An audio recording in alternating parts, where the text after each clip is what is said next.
Tutora, mi nombre es Jimmy Alfredo de Román, matriculado en el CEA desde Casillas en el curso de agronomía. Puesto que ninguno de mis compañeros se presentó, yo doy lugar a abarcar todos los temas. Bueno, el defensor del medio ambiente, pues, ¿qué hace parte de estas zonas? Es la pérdida de la biodiversidad, la contaminación del aire, de los suelos, del agua, etc. En la pérdida de la biodiversidad, en el tema del maíz, es que talan extensas hectáreas para poder cultivar este grano. Talan bosques, destruyen praderas, montes, sabanas con tal de poder sembrar este grano. No, incluso la biodiversidad también se encuentra en el suelo. Acaban con ella arando, aplicando pesticidas,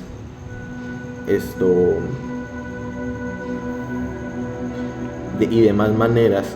Esto que conlleva la pérdida de la biodiversidad en el suelo, conlleva que el suelo pierda nutrientes y que se pueda erosionar fácilmente, que empiece a tener menos vida, que ya los cultivos no sean muy rentables en esta zona.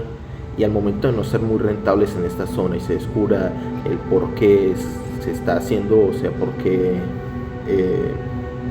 se está dando este caso, que es la pérdida de la biodiversidad del suelo, se va a cambiar otra zona, se va a talar más zona o se va a hacer perder una biodiversidad de esa zona y va a seguir un ciclo. Esto también se puede dar con una contaminación en el aire. ¿Cómo se puede contaminar el aire con la producción del maíz? Pues se puede producir de muchas formas. Por ejemplo, con la quema del biodiesel de las máquinas al momento de mecanizar los suelos, al momento de mecanizar la fumigación, al momento de fumigar, aplicar cualquier tipo de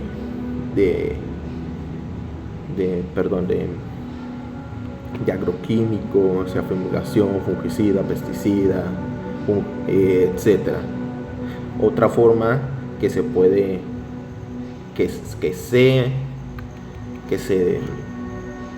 está contaminando el aire, es que el suelo almacena carbono, y al momento de quitar la parte vegetal del suelo, por ejemplo, no sé, un cincelado, un arado, le quita esa parte vegetal, esa capa que lleva por arriba, el suelo queda como, por así decirlo, desnudo, y hace que pues el suelo empiece a erosionar y empiece a soltar el carbono, que es uno de los gases que forman el efecto invernadero, y además que nos afecta a nosotros de manera respiratoria.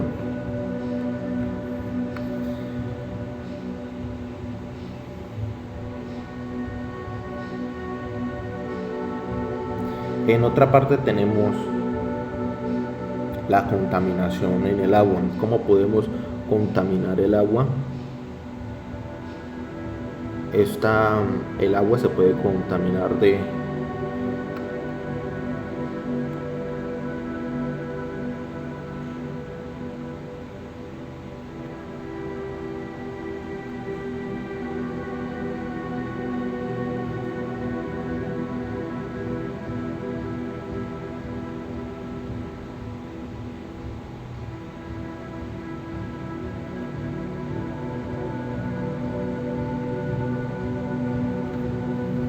perdón,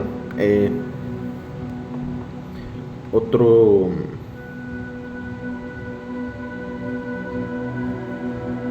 Otro sector de mucha importancia es que, de todo lo mencionado anteriormente, es que está afectando inigualablemente la degradación de los ecosistemas.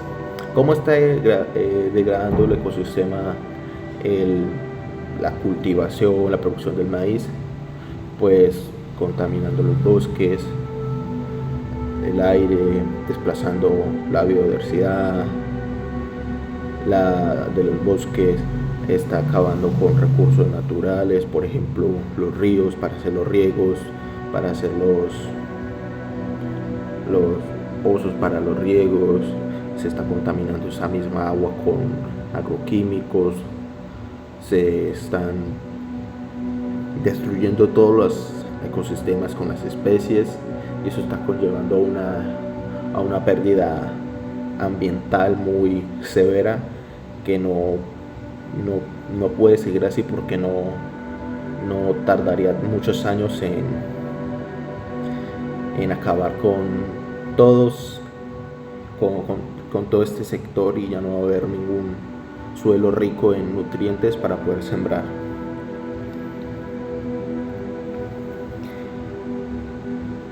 El investigador de suelos en parte es un experto en todo lo que tiene que ver en el suelo. Por ejemplo, me explico. Por ejemplo, en Colombia existen 11 de los 12 suelos en el mundo. Se destacan suelos insípides, que son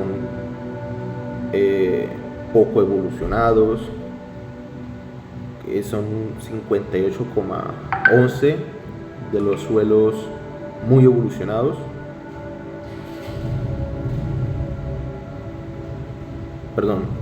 58,11 es correspondiente de los suelos en tisoles e inceptores, y también se tiene una representación del 28,39% de los suelos muy evolucionados pero poco fértiles, como los utisoles y los oxioles.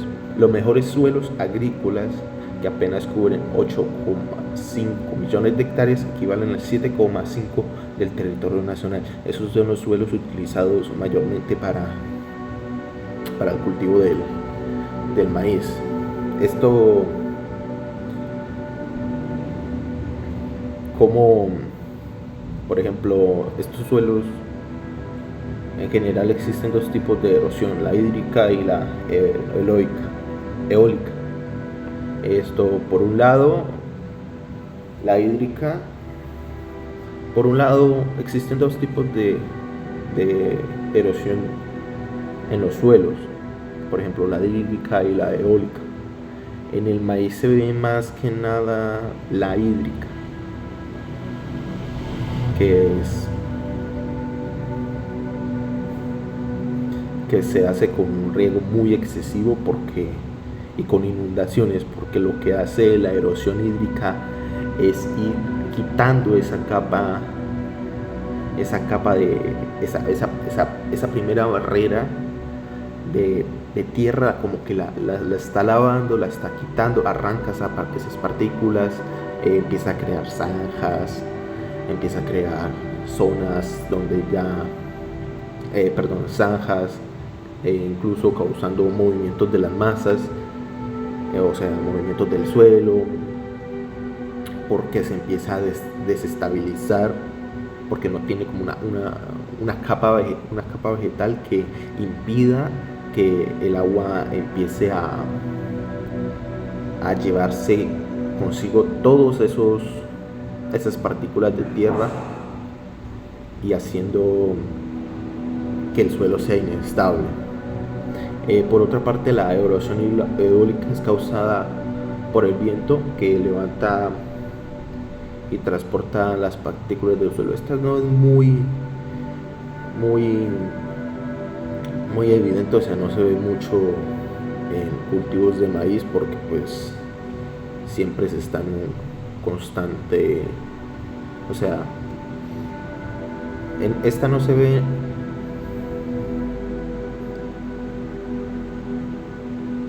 Y por otra parte está la erosión eólica, que es causada por el viento, que levanta el transporte y las partículas del suelo. produciendo acumulaciones como dunas o médanos y torbellinos de polvo. Estos se dan cuando el suelo está muy, o sea, no cuando, sí, cuando el suelo y cuando las temperaturas, cuando el clima son muy calurosas. Esto se ve en zonas muy áridas, que el viento arrastra con todo, arrastra con absolutamente toda la tierra, toda la capa superficial, como anteriormente lo había dicho, la desprende, creando estas pequeñas, que son como, no sé si la hayan visto, como unas pequeñas grietas, con unos pequeños que se descargan, se pueden arrancar. O sea, eso es más o menos lo que genera. Eso es más o menos en zonas muy áridas, pero esto más o menos no se ve en la siembra del maíz.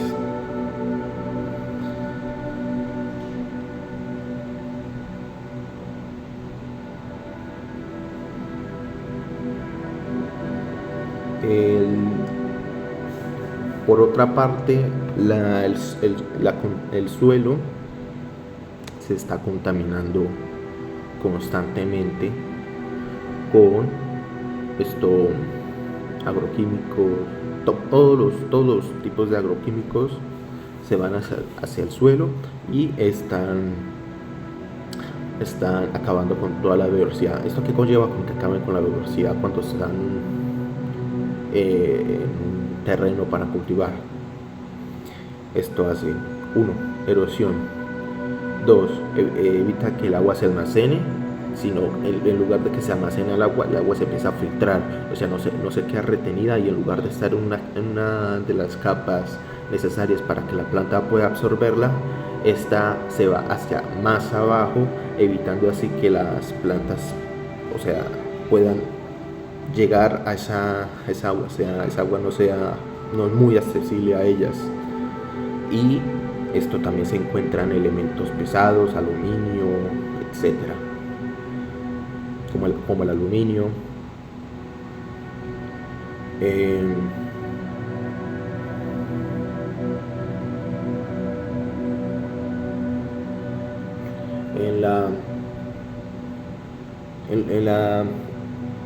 la especialidad de cultivos sostenibles, los cultivos los más comunes que hay aquí en la agricultura de Colombia, la nacional, es el pasto, el café y el maíz. En muchos casos, la demanda de estos es muy, muy amplia. Esto lleva a que sea más fácil de producir. Se centran en elementos muy baratos, fáciles de producir, una larga vida útil, lo que a menudo supone el uso de prácticas agrícolas intensivas y poco sostenibles. Por ejemplo, los cultivos que requieren grandes cantidades de agua y pesticidas, o que se cultivan en monocultivos extensos, pueden ser más rentables en corto plazo, pero pueden dañar la salud del suelo. Esto en el maíz se ve muy poco. No es una planta que se necesite mucha agua, pero sí necesita bastante control de pesticidas, de agroquímicos, y eso va deteriorando el suelo. Así que pues no es muy poco rentable el estar dando una aplicación intensiva al suelo para dañarlo, por así decirlo, para dar una producción mayor. Pueden haber mejores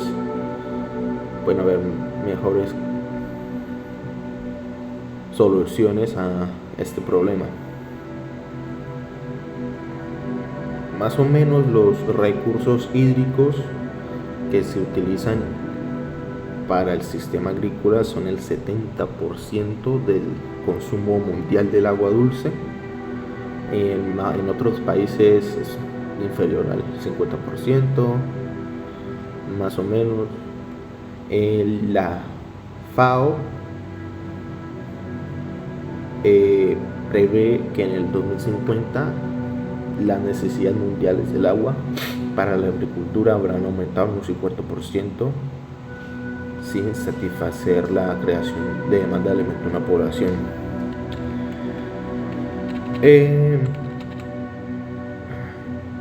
La escasez de agua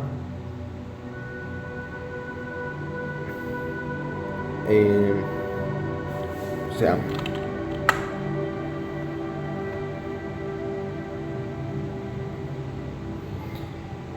las mejores maneras de manejar el recurso hídrico es reutilizando toda el agua que se pueda. Por ejemplo, utilizar toda el agua de lluvia. Si llueve, no regar, o sea, no regar como con las cintas de riego, aspersores, riego e inundación, porque pues ya se está dando un recurso hídrico natural, pues no tiene sentido seguir desperdiciando agua. Además sería un daño para la planta, en este caso el maíz. La escasez de agua en este punto ya traería los recursos que se están, o sea, guardando, por así decirlo, cuando llega la temporada de lluvias, porque ayudan muy bien en la escasez de agua. Que la escasez de agua, esto contribuye en un clave problema para la seguridad alimentaria y la sostenibilidad medioambientales futuras. En la agricultura sostenible, el análisis de costo-beneficio de la adoptación para prácticas agrícolas sostenibles en comparación con las prácticas convencionales es fundamental para evaluar la viabilidad y los impactos económicos de la transición hacia una agricultura más respetuosa con el medio ambiental y sostenible. Es decir,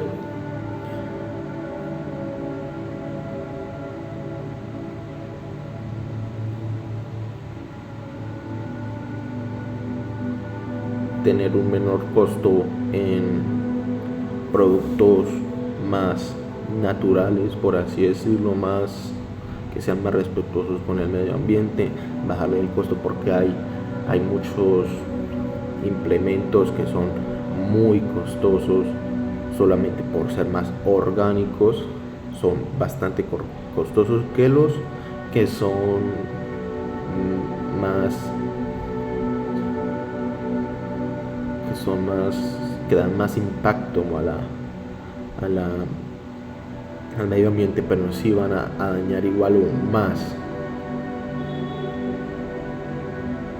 En las inversiones de las prácticas sostenibles a menudo requieren inversiones iniciales en tecnología, equipos y capacitación. Esto sale muy costoso, esto es no es muy rentable para un agricultor pequeño, y por eso se utilizan las otras opciones con más impacto y que son más eficientes, pero pues generan un mayor impacto. Igual que las de la agricultura sostenible utilizan opciones que son más sanas, igualmente son de mayor impacto, son mejores para las plantas, pero que son muchísimas más costosas en referente a la agricultura convencional. Muchísimas gracias.